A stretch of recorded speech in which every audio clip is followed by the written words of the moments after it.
Buenos días, muchas gracias por invitarnos a este foro.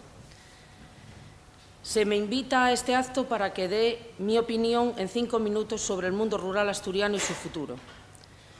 Permítanme que no haga un análisis al uso, pues el diagnóstico de la situación actual es de sobra conocido, y que huya de recetas mágicas que venimos oyendo en los últimos lustros y que en escasas ocasiones sirven para resolver los problemas.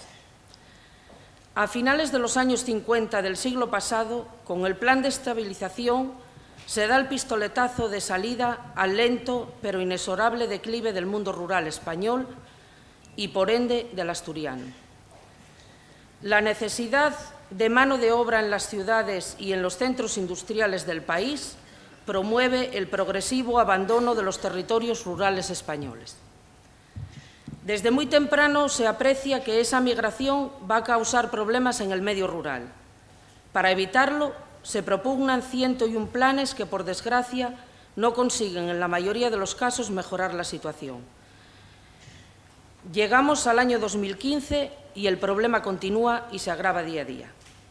Entre aquella época y el actual año en que la economía global es la imperante, asistimos a mitad de camino a la incorporación de España a la Unión Europea. Con ella, los cambios se aceleran, sin que seamos capaces de asumirlos totalmente. Y si nuestro terreno de juego en el pasado era el territorio español, hoy en día se amplió y lo conforman casi todos, por no decir todos, los países del mundo. La incorporación de España a la Unión Europea tuvo sus pros y sus contras, pero lo cierto es que se expuso ante nosotros un inmenso mercado de productos y servicios al que se podía acceder sin traba alguna. Bien es cierto que recíprocamente el resto de países de la Unión Europea podrían acceder al nuestro en las mismas condiciones. Y para el mundo rural y para una parte importante de su economía supuso un duro obstáculo de superar. La entrada de España en la Unión Europea llevó aparejado la asunción de normativa dictada desde Bruselas. Nos guste o no, con estas reglas de juego son con las que debemos abordar nuestro futuro. Obviarlas nos puede dar una satisfacción inmediata, pero a la larga acabamos pagando las consecuencias individual y colectivamente. De las diversas políticas que dicta la Unión Europea, solamente una es común para todos los países, y esa una no es otra que la política agrícola común. Desde su instauración en la ya lejana década de los 60 del pasado siglo, sufrió diversos cambios. El más significativo en el año 2003, cambio en el que se consagran dos principios de capital importancia para los territorios rurales: el desacoplamiento de las ayudas y la condicionalidad. Por otra parte, se refuerza la metodología líder, que en esos momentos era una iniciativa comunitaria. La adecuada aplicación de la PAC exige un cambio de mentalidad en los diferentes estados. El actual es un mundo que nada tiene que ver con el anterior a 2003, pero nos seguimos empeñando en que esto no sea así. De la aplicación del actual periodo de programación en lo referente al primer pilar de la PAC, aún no sabemos con certeza cuánto va a percibir el agricultor por cada hectárea declarada, ni a qué obedece con exactitud el coeficiente de admisibilidad de pastos y qué tanto perjuicio puede causar a los ganaderos asturianos.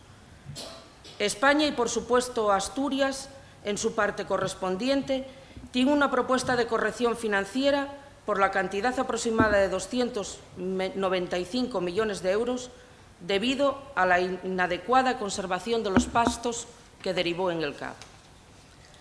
Hace escasas fechas se publicó en el Boletín del Principado de Asturias la declaración de zona especial de conservación de los picos de Europa. Lo que en ella un minuto. Vale.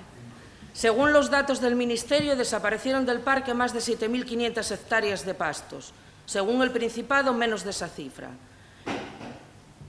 ¿Cuántas trabas pusieron a los ganaderos para realizar su labor diaria? Debido al abandono de la siega, han sido sustituidos por helechales, zarzales, aulagares y tojales, calcícolas o prebosques. En fin, no quiero seguir flagelándome. Las palabras dimisión o cese no existen, por lo visto, en los departamentos que se ocupan de estos espacios. pero estaría bien que algunos los buscaran en el diccionario de la Real Academia de la Lengua para que los conocieran y saber su significado. La iniciativa LEADER, y permítanme recordarlo una vez más, nace cuando el siglo pasado ronda la década de los 90. Se sabe que nadie extraño a ellos va a hacer nada por mejorar los territorios y, en consecuencia, se piensa que deben ser los propios habitantes los que lideren su marcha hacia el futuro.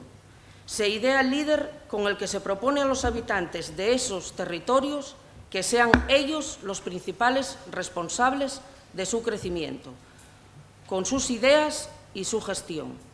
Y se marcan unas reglas de juego en las que los participantes han de ser fundamentalmente sus pobladores. Hailey, por favor.